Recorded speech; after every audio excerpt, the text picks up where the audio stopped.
It's episode 10 of The Boost with my guest, Melvin Varghese, founder of Selling the Couch. Let's go.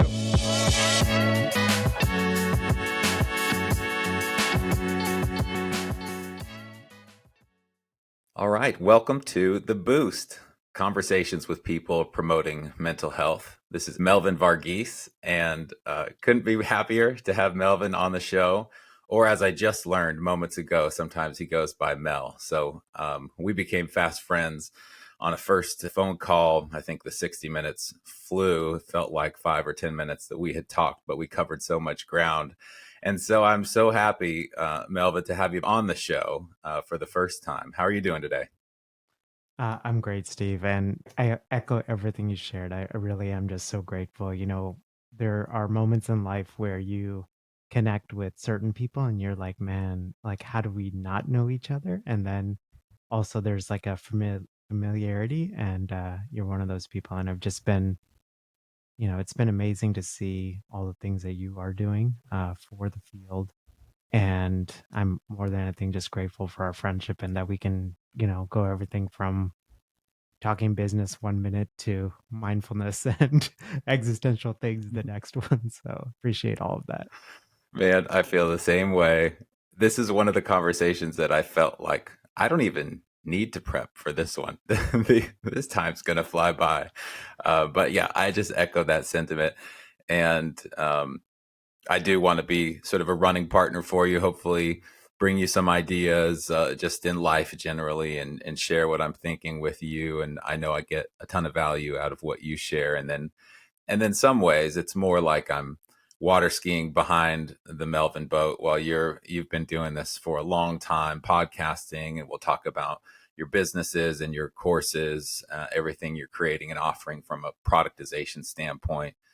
And then also, the existential mindfulness and the your clinical expertise and background, brings a lot of that in addition to probably your nature as well. So yeah, there's again, it's just too much. We're going to have too much to talk about, and that's a great thing. But we will start with the way we always start, which is the virtual hug and the shameless plug. So if you're new listening to this show, the virtual hug is simply, Melvin, tell us somebody or something you're thankful for today. Oh, by the way, I love that you have names for these. Are beautiful. And I love that we start with gratitude.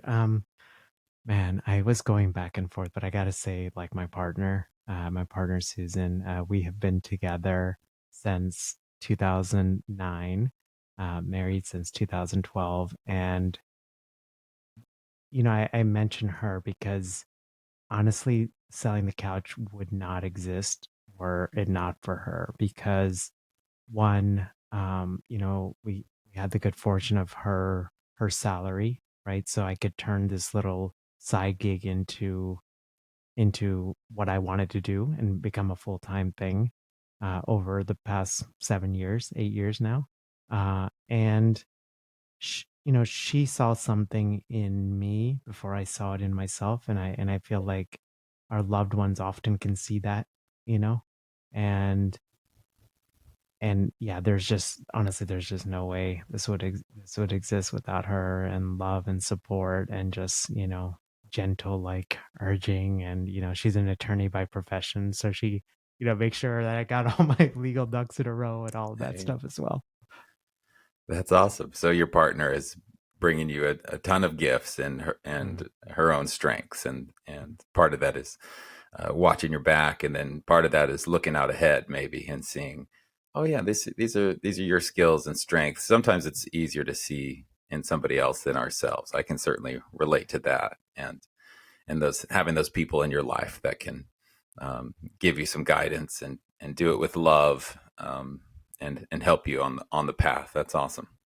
Yeah, absolutely. And I think I needed that because there's a part of me I saw some potential gifts, but then I was quickly overwhelmed by doubt and fear.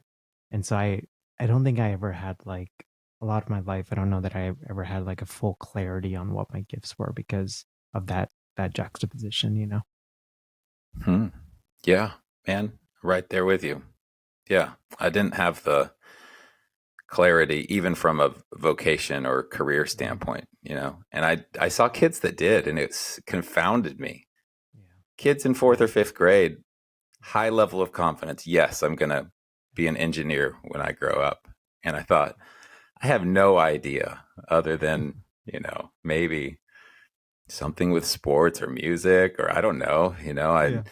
and but those have elements of um, they just have the seeds of who I am, you know, and I'm still, you know, I'm 44 right now, so still uncovering the path and have had to switch paths. You know, I Mm. call it moving off of the competitive path, which was this forceful, ego driven, um, sort of corporate climbing approach in a sales capacity, and none of that fit who I was. And I know in your story you talk a little bit about the 9 to 5 grind.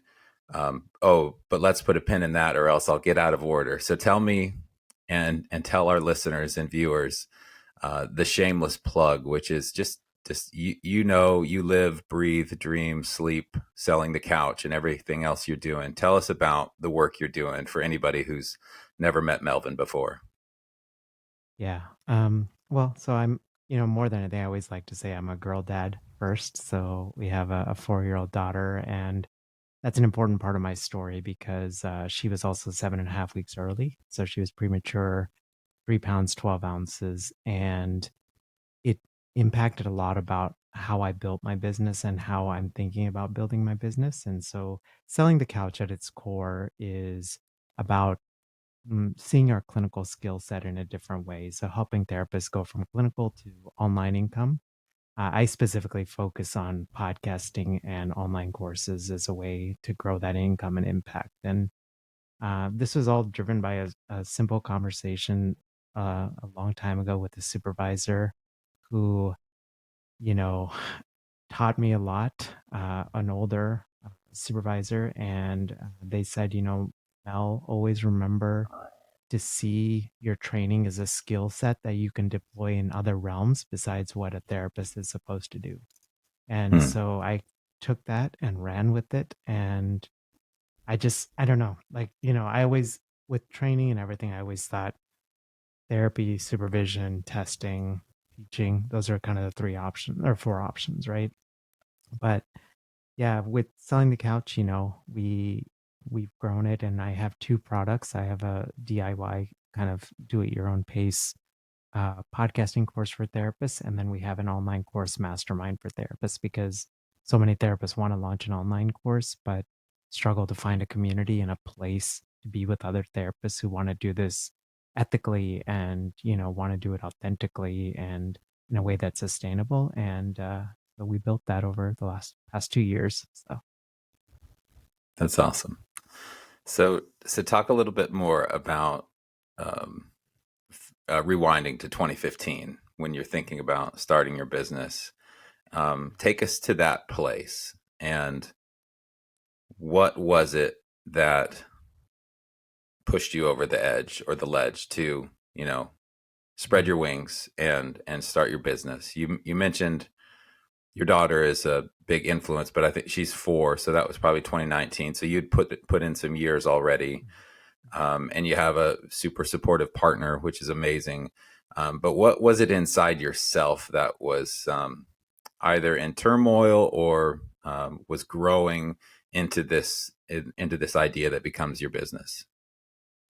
yeah, so I was in a group private practice at the time. I was doing clinical work, so therapy, and then I was doing bariatric surgery evals.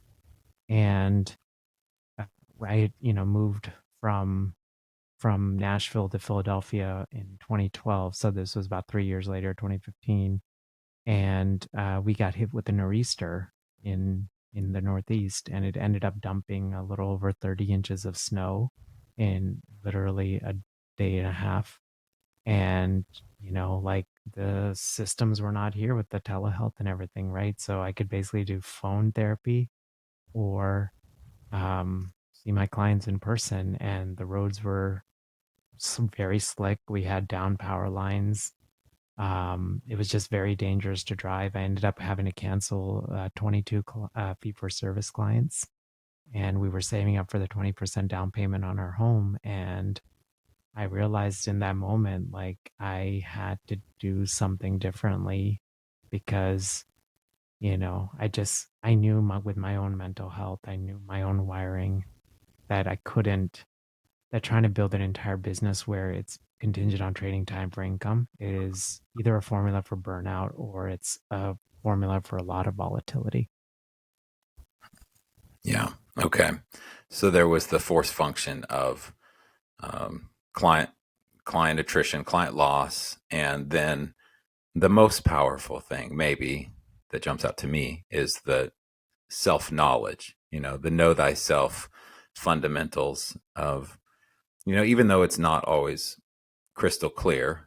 As we've said, for you or not you or I, you did have the insight to say, okay, this is what I know about myself, and I'm going to align my profession with what I know about myself to this point, with the insight that some of this training, some of this biopsychosocial analysis and assessments could come in handy, even if it's for nothing more than spotting the challenge in your own life, maybe, and recognizing that probably a lot of other people are going through it. Was there a component of that you saw other people in your roles with similar struggles? Yeah, absolutely. So I was, first of all, I think you're giving me way too much credit because that wise supervisor shared that information about seeing it as a skill set. This was back in like 2008, right? So I sat on that idea and went into like traditional clinical work, right, from Yeah. 2008 to 2015 because I was just, I don't know, maybe too scared. But Yeah. at when I was in the group practice, I had two friends and we would meet once a month because none of us had taken a business or marketing class. And so I saw, and what we would do during these meetings is just like, you know, read a chapter out of, Lynn Grotsky's book or, watch like a YouTube video on some business thing, right? Because we all wanted to start our businesses. And so I saw them struggle to try to understand this. I saw sort of the metric of working for a group practice. I know there are a lot of exceptional group practices, and there's also not exceptional ones, right? That's just the reality. And I saw the struggle of that, and I realized I wanted, my one of my big mantras is to build a life or build a career around my life versus fitting life around a career, and I think that really resonated for me in that season.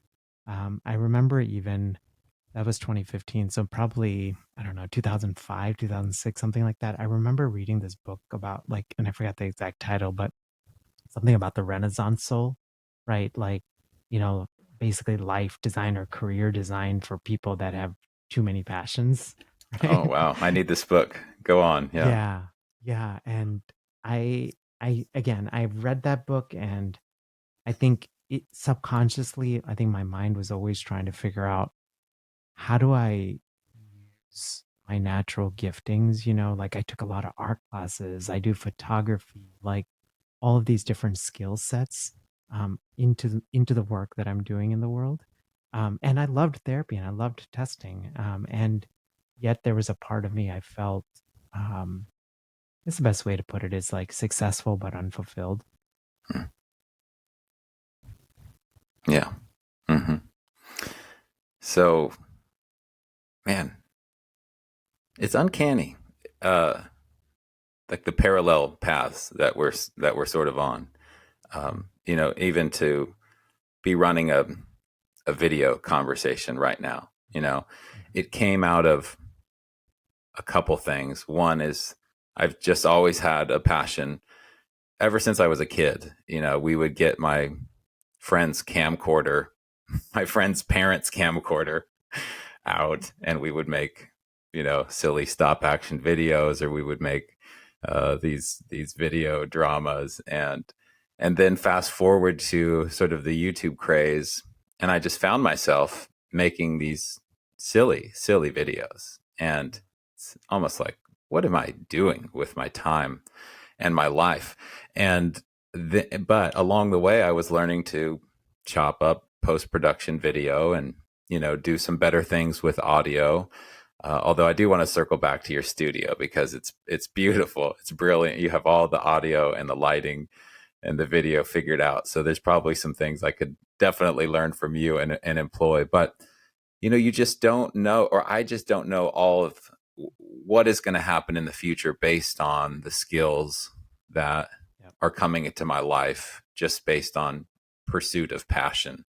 And it sounds similar to you, where you do have an eye for the visual and photography and things like that, and it shows up in just right now how you show up, in a high quality way for this conversation.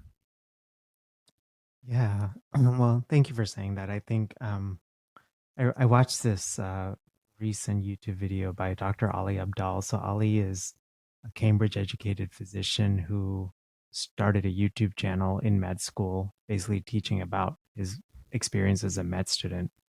And after he got into residency, his YouTube channel was making like significantly more, right? And he was working the hours that he wanted. So he actually gave up medicine and um he's like 31. He's quite young. So um he did a recent video called and one of the points of that video is you want to develop skills in the universal toolbox.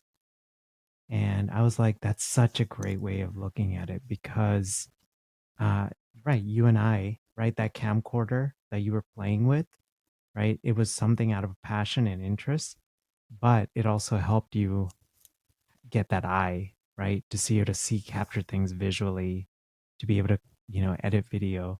So I think about all this stuff all the time now, raising a daughter, like how do I give her skills that, can compound over time and that cross industries? Hmm. I think I've talked with Dr. Ali. If it's the same person, is he out of LA maybe Uh now? no, he's in Different one. London. London. He's in London still. Yeah. Okay. Yeah. Yeah. Okay. There was another. Uh, I'm kind of blanking on his name. I thought it was Dr. Ali. Maybe it is. But just super prolific YouTube producer and creator. So you've been doing.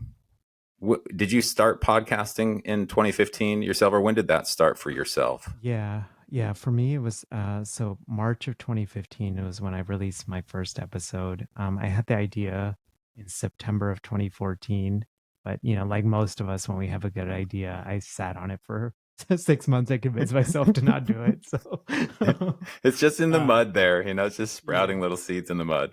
yeah, exactly. That's a great reframe. And I joke about it, but honestly, like Steve, I was terrified because one, English is my second language, right? So I had that sort of thing of like, it's not my native language. Like, what if I mess up, especially in a platform like this? The second one is I don't have like the typical radio masculine deep bass voice, right? And so I was like, okay, I'm gonna listen to this.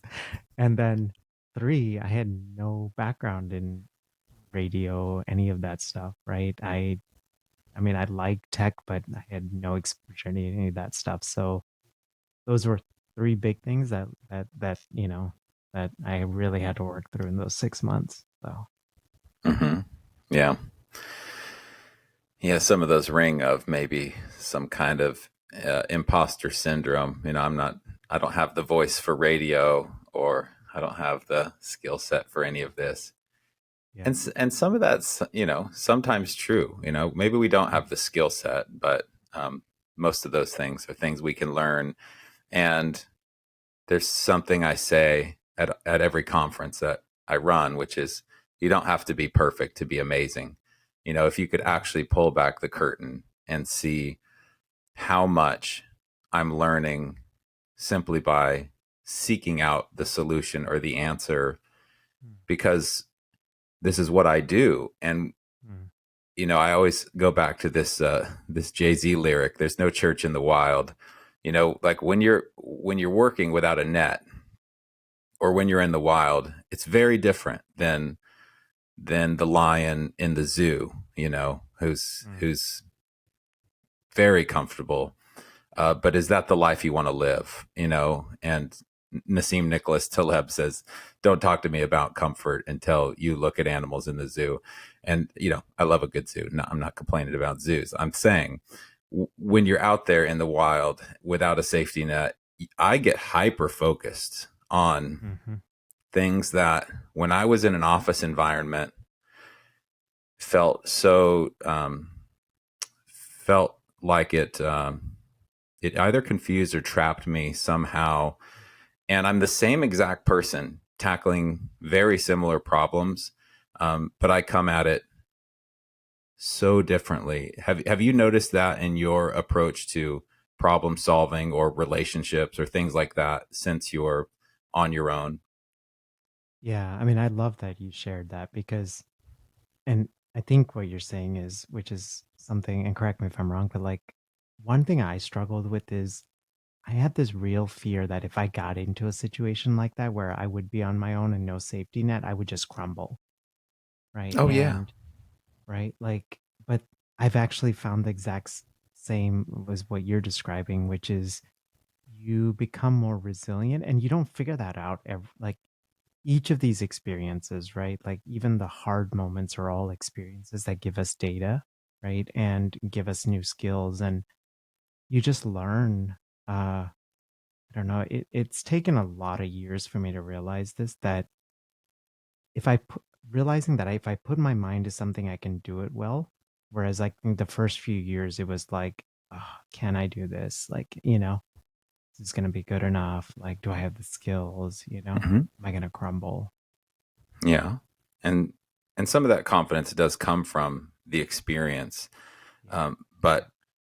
But so often I've been right there and I'm in that process. I'm mid journey for sure. And I will say I do think this is, if you look back at maybe Jung or any number of psychoanalysts, 40, this time in my life or our life, this kind of fall season in life is, it can be tremendously powerful in terms of, finding your new priority or that undiscovered priority that's always been within you. So the yeah, part of the confidence comes from the experience, certainly. And the idea there, though, is that when we're looking, at least this is my experience, is that when I'm in my current state and I look across the chasm to see where I would hope to be, it looks so far away that I'm not thinking about the incremental marginal work, the steps to build and cross the bridge from where I am now to where I want to go. So the change management in my mind and the abyss in between where I am and where I want to be is so deep sometimes that it's hard to cross, rather than saying, okay, that is the end goal. That's the end I have in my mind. And now, how do I put together little steps? And that seems like what you're doing with your mastermind and with your healthcasters or your podcast courses. Talk about how you structure that. How do you get those little steps in place for people? And it's such a heavy lift, it seems like, to productize Yeah. something like that. So talk about what is it like to build a mastermind course or an online course, and what are some of the struggles that you see other people run into, and then maybe, I don't know, anything you've kind of come across that you've had to overcome. Yeah, that's a great question. So I'm actually glad you're bringing this up because I think one thing I still struggle with is it's really social media. It's people don't, like consciously do this all the time, but it's full of highlights, right? And we compare these highlights to how we feel on the inside, right? And there's a disconnect there. And we're like, well, if this person's succeeding and I'm not succeeding, there's something wrong with me, kind of Hmm. thing, right? And I mean, I call, with the Healthcasters course, it has been an 8-year journey of developing a course, thinking through it, planning it. Um, the one thing I always try to tell myself and tell colleagues is like, don't compare someone's version 10 to your version 1, And so with the help with the course, it started because right around when I launched a podcast, colleagues started reaching out to me asking, "Can I consult with you on launching my own podcast?" And I was like, only a couple of months in, I'm still learning this thing, so I'm not, but they were, there was a trust, I guess they felt.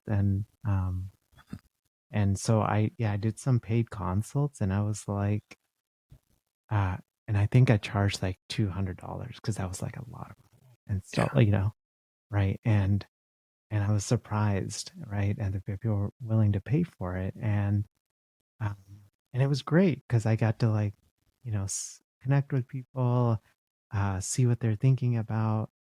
And a lot of those first consults became my first buyers for the course. So we had 8 initial buyers for the course. It was 297. Um, I didn't do it like correctly, which is the way that I teach now is like in hindsight, right? Like what I Sure. probably would have done is the I would have done the one-on-one consults and then I would have done a beta launch of the group, like with the live teaching and then turn it digital. That's the method because that way you're building, that way you also get the live teaching. You can figure out what lessons need to be emphasized, what needs to be de-emphasized. And then you're also getting testimonials and case studies so that when you launch your digital course, you've got that on the sales page, right? Whereas I Okay. didn't have any of it. So Hmm. yeah, so that's like the big stuff. I mean the I'm like happy to go into deeper things. I mean, because I struggled with lots of things. I mean, one is even down to picking course platforms to, you know, this setup that, that you see now is 8 years, right? The first 5 years it was a webcam. So Hmm. Yeah. Yeah. You start sort of minimum viable yeah, product yeah, and work up. And there's to go back to kind of the start of what you said. I I, I kind of think of this Zuckerberg effect where there's this giant bell curve of distribution of successful entrepreneurs. And of course, there's going to be one who's outshining everybody else with their platform, especially at the start. And then we don't really focus on the other side of that bell curve at all, where all the failure is, except subconsciously for me, the fear of, oh, this is certainly going to fail and not be profitable. And what am I doing? It's a big mistake. But I tend to overestimate my capabilities and look toward the long tail of success. Also, with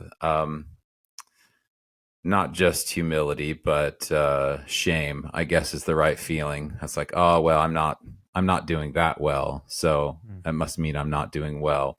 When really there's this meaty middle of doing the work that most people would probably fall into simply based on the distribution and luck and social determinants and all sorts of things that mix in. So that's a great reminder just to try to focus on improving myself and marking myself in that bell curve and improving along the way.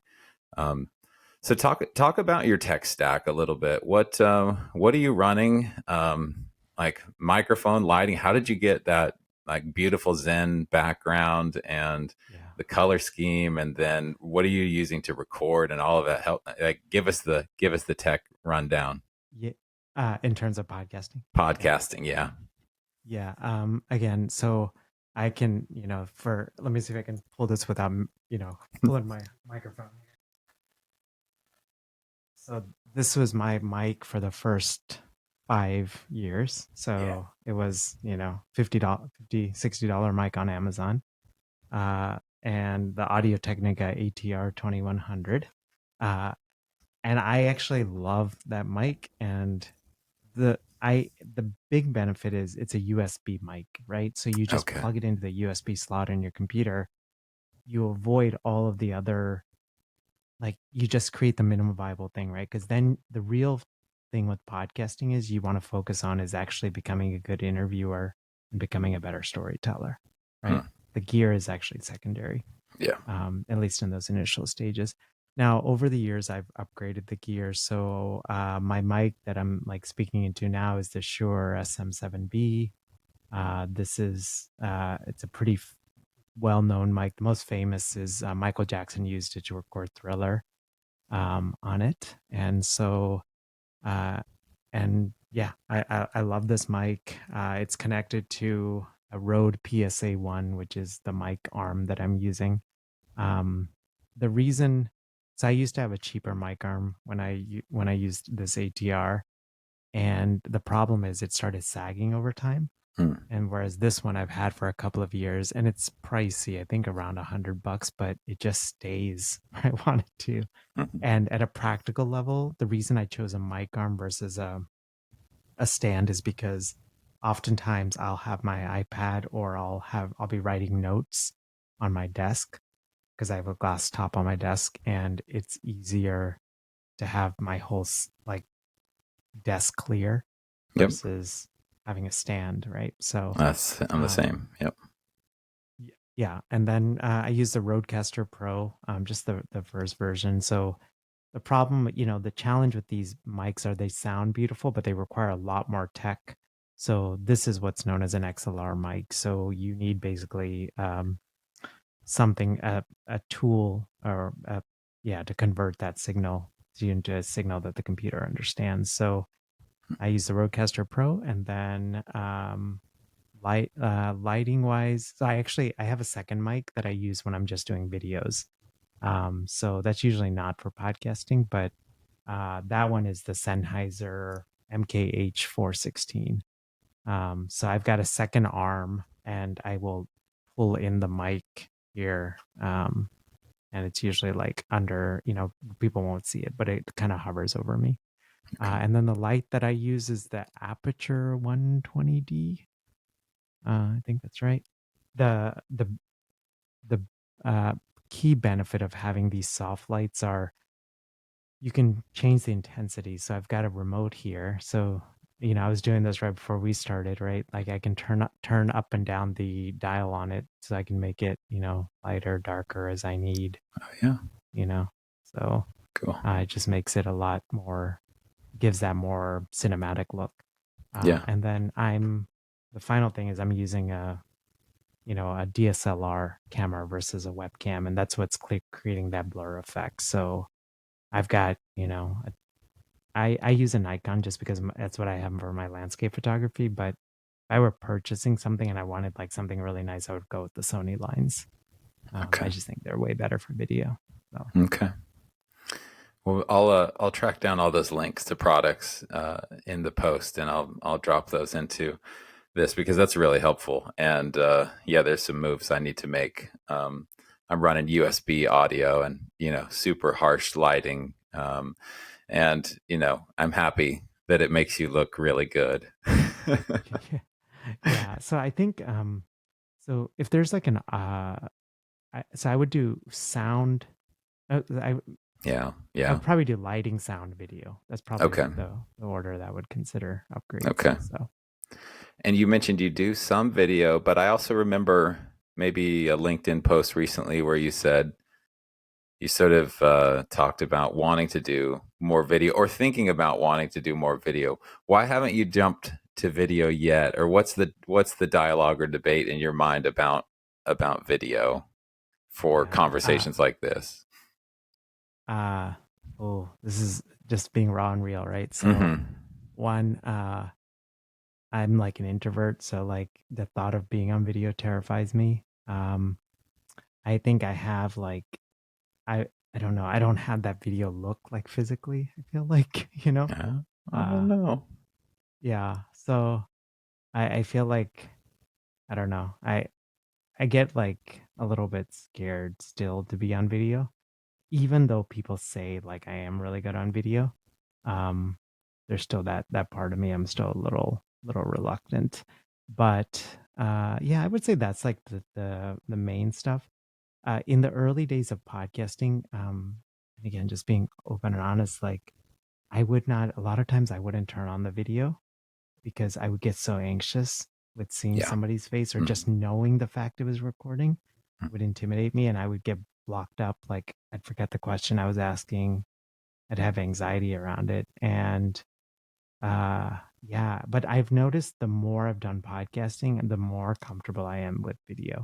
Hmm. Um, and then strategically, there's that part too, because I mean, YouTube just, they just hired like a head of podcasting. And if you look on your YouTube app, now there's a section for podcasts, and these are basically video conversations, right? Like podcasts on video. And it makes logical sense. I mean, I'm doing the work already with podcasting. I can just turn on the video and we have all the videos. So we're just gonna, cut it and then, strategically do video both on YouTube and on LinkedIn. So that's the plan. Nice. Okay. Well, yeah, you are great on video. I think I could totally relate to the introvert theme and that keeping us maybe off the limelight.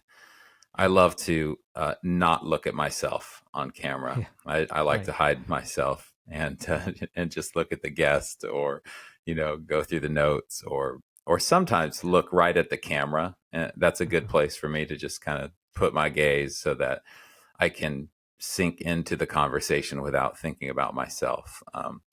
But once we get past ourselves, then it seems to it seems to get good traction.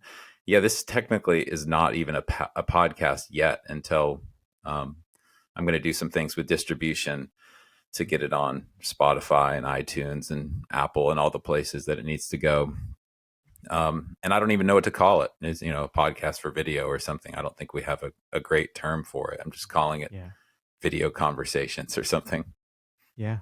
Yeah. I mean, there was like a term video podcast, but I don't think it like really stuck as well. But Hmm. yeah, I mean, I think, yeah, I mean, everything you said is accurate and stuff that I struggle with. And yet there's something really powerful about video, right? That when people see us and, they see that side. Podcasts are amazing, the audio podcasts, because people do form connections with us. But when they see our faces too, it takes that to the next level. Well, you do a great job with that on LinkedIn. So I sometimes have had to push myself to, I've started to play around with vertical video or, selfies or pictures of myself. And I hide behind the written word, which I love. I love to write. So part of it is just my nature. But then you're honest. This is honest. This is, and I'm not trying to be complimentary, but it's the truth. I saw your strategy of posting pictures of yourself, and I don't know if it's just because of the nature of LinkedIn or what I thought LinkedIn needed to be. Um, but it kept resonating with me and I kept noticing it, and it quickly let me get to know you a little bit. And now I'm following those footsteps, and I'm amazed that more people don't do it. But Yeah. I mean, that seems like an advantage for you in helping people just get to know your face, put a name with a face, and bring the humanity to it. Yeah, absolutely. I mean, I remember reading a report like early, like about 6 months ago, and they said like selfies do like well on LinkedIn, and I was like, okay, I'll run with it. And so I like literally looked through my phone of like, you know, pictures like my daughter took or random selfies like maybe I randomly took, right?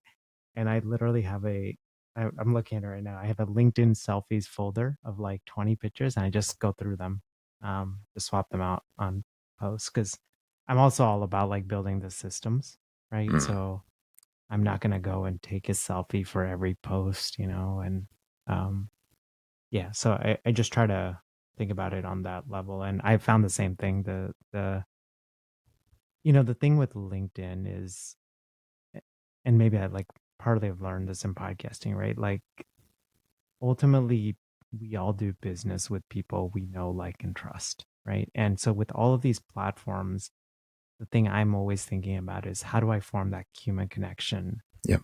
with someone? And I think LinkedIn, there's a lot of interesting advantages because most people's mindset is to be professional, right?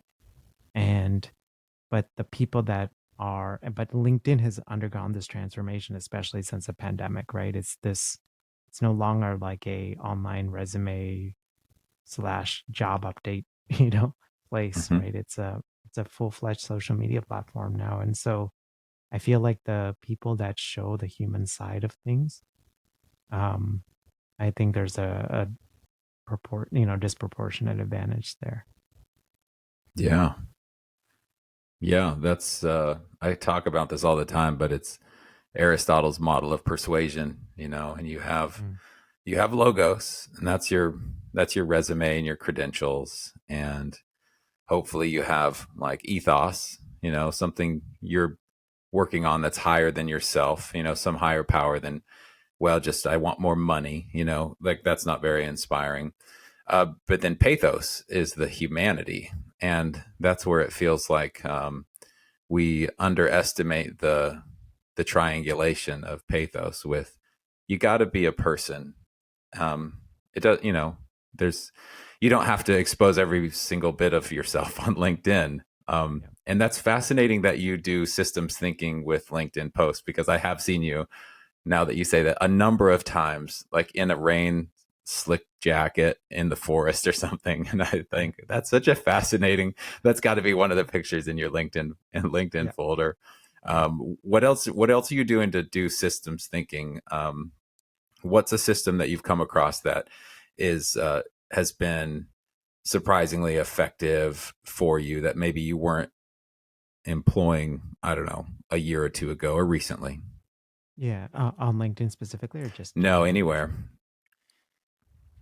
Um, so I've been thinking a lot about like that uh, James Clear quote, you don't rise to the level of your goals, you fall to the level of your systems, Hmm. right? And so what I've been thinking a lot about is, see, most of us start our small businesses, we're technicians, we're really good at what we do, right? But in order for our businesses to grow and or to have us preserve our mental health, right? We actually have to remove ourselves from being the technician 100% of the time. So the biggest transformation I've been thinking about the past couple of years and definitely last couple of months are, what are the most high leverage things that I can be doing? Like what's the stuff only that I can do? And then what are the stuff that somebody else could do at 80% of the quality, 75, 80%. If somebody can hit 75 to 80% of the quality, then I'm going to delegate it. So I Hmm. can even share like a practical thing on LinkedIn, right? Like, which is carousel posts do really well on LinkedIn, right? Yet carousel posts take a crazy amount of time to write, right? Because you got to Yeah. write it, you got to put it into Canva or whatever. Make a PDF. Yeah, PDF it, right? Which, and they don't make it at all easy. So They don't. no. So I've been thinking, and for the first several months, I did it all. I wrote it, I designed it, I posted it, scheduled it. And now, but I think every business has to do that. Like I was reading something by one of the guys from Shift 30, and they talked about they were part of this, like, they paid like 78 grand or something to be part of this mastermind of like seven-figure business owners. And they were sharing these like frameworks. And one of the frameworks they shared is, anytime you go into something new, you usually end up doing 100% of it, and then you delegate it over time to someone else. And then that person then brings on somebody else, right? So you're Yep. sort of like the third level over time. And we're in that transition now. So with these carousel posts, I'm the idea guy. So on my hikes, I've got a private Slack channel to just myself, Love it. right? And I've got, little sub channels in there. So one of them is carousel post ideas. And so as I'm on my hike, I get an idea, I'm maybe listening to a podcast. I'm like, oh, that'd be a good carousel post. I'll write it in there. I love Slack because you can also record audio into there, right? But what I then do is either I'll record audio into there or I'll just create a loom. Like after our conversation, I'll set aside, I've got about an hour, hour and a half every week, where I will Slack the the three talking points on that topic, send it over to my VA, who will then draft the first version of the carousel post. Brilliant. Yeah, and then we use Floxy. I've mentioned, I know Yeah. we mentioned Floxy. So Floxy also has a copywriter. So eventually they will be the third person, right? And they also have a design team. I've already created kind of a template that I like, but eventually they will um, create that carousel post. My VA will do the final pass, and all I'm going to be is the idea guy at that point, Mm. Yeah, writing to yourself. I mean, that's a wonderful audience of one, just to, send yourself Slack messages. Uh, It is because I you don't do have to that. show every. Yeah, I do that not in Slack, but I do it in like my phone notes. I'm just yeah, writing stream of consciousness stuff, and then sometimes ideas come to the yeah. forefront. What's It's the next thing that you're outsource, big rock that you want to outsource? Not just maybe carousel design, but what's sort of on your trajectory? And I don't know really what your end game is. It sounds like yeah, you definitely have some driving forces and values in your life, some priorities. But what's the next yeah. big boulder you need to ship out? Well, maybe yeah. Well, maybe I can just share briefly the end game. Like, so for me, I think it's ultimately designing a life around my family. As I shared at the beginning, like because our daughter was born 7.5 weeks early, I went down to a 4-day work week so we could do daddy daughter days on Fridays. And the first year and a half was like PT because she had low muscle tone, and so we had to do a lot of early childhood intervention. And then we turned that into from that to trips to gardens and museums and all this kind of stuff. And what I realized is, uh, God willing, like, I'll have 14 more years with her before we ship her to college, and I want to like really maximize that time. And there's stuff, so even, she's starting summer school or summer vacation, so I'm gonna go back to, daddy daughter days on Fridays, and we're gonna do more exploring. So all of that to say, like, I'm actually trying to. I recently released a podcast episode said that was basically titled "Why I'm Done Building a $1 Million a Year Business," and the premise of that was I a combo of stuff, but among them is what brings me the most joy is being able to spend having a very simplified business that allows me to spend a lot of time with my loved ones, and on self care. And I don't need.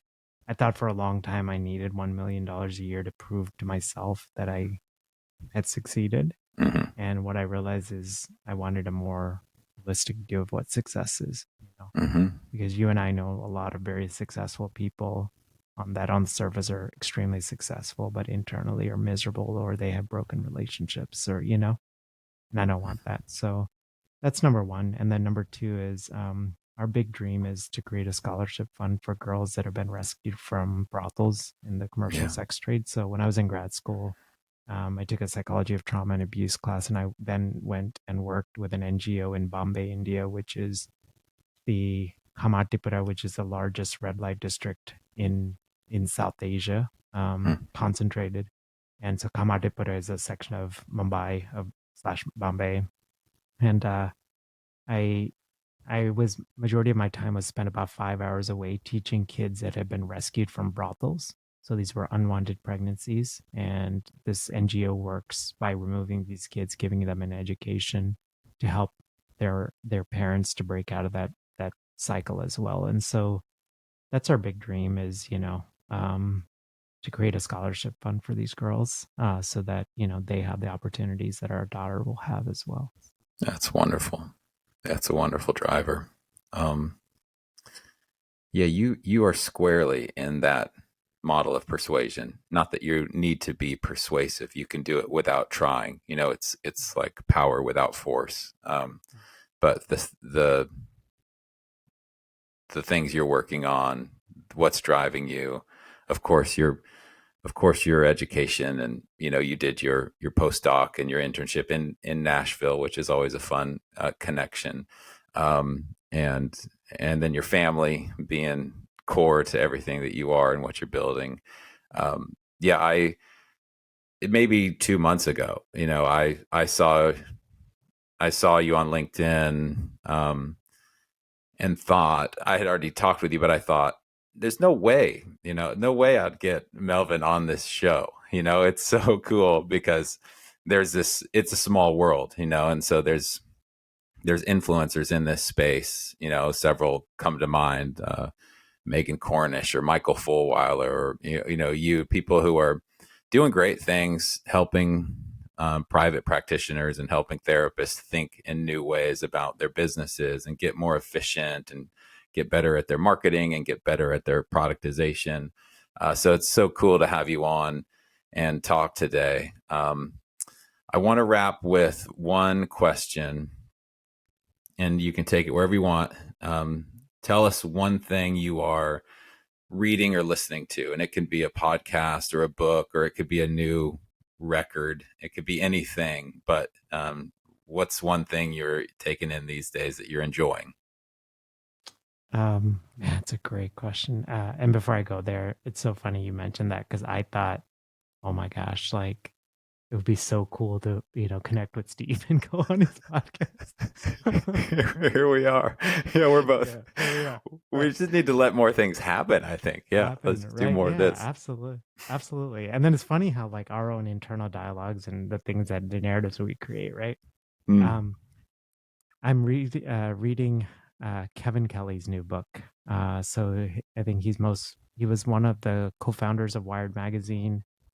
He wrote that article that, is big in entrepreneurial circles, Thousand True Fans. And Yep. so I'm like blanking on the name of the book right now, but it's a it's not like a book as you think of it. It's more of like phrases and sayings that he's learned in his life, Ooh. and just like little pearls of wisdom. And so I don't necessarily, it's not one of those books that you just sit down and read over time. It's more of like you read a paragraph and then you write about it and let it linger. And I'm Hmm. really enjoying that, and, uh, yeah, I've just, I was gonna try to pull a quote out of thin air, but I I will not try it, but he has some version of like, you know, don't be the one, be the only, right? So really thinking like blue oceans, in life and in business, and Hmm. yeah, I like that. I Um, like that. yeah. I'll have to check that out. I hadn't heard of that book, and I love that format where you could just sit and take in. It's almost like a cone. It's like an entrepreneurial kind of like, here's an idea, sit with this, and kind of ponder it and do some writing with it. So, yeah, I'll check that out. Thanks for sharing it. Yeah, no problem. Yeah. Well, Melvin, I hope you have a good rest of your week. I hope to talk with you soon. I hope to have you on the boost again, if you ever have time. But thank you for doing this. I really enjoyed talking with you again. Steve, thank you for this opportunity, and yeah, I'm just so grateful again for the work you're doing in the world. I'm even more grateful for our friendship. Likewise. Yeah, 100%. All right. Take care. See ya.